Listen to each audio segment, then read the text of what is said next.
अपने एक फैसले में मद्रास हाई कोर्ट ने साफ किया है कि शादी के 16 साल बाद पत्नी के संबंध बनाने से इनकार करने को क्रूरता नहीं कहा जा सकता है।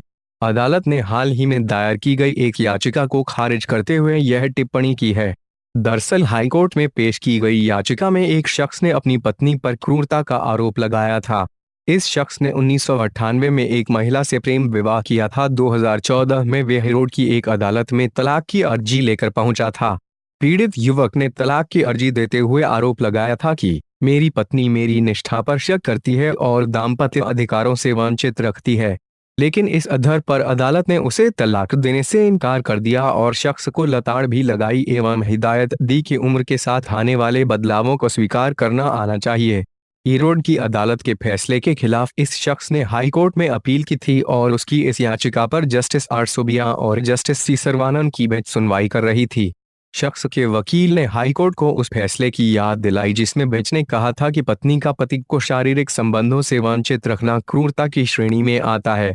इस पर अदालत ने साफ किया कि यह मामला उस श्रेणी में नहीं आता है क्योंकि दोनों की शादी 1998 में हुई थी और दोनों के एक बच्ची भी है।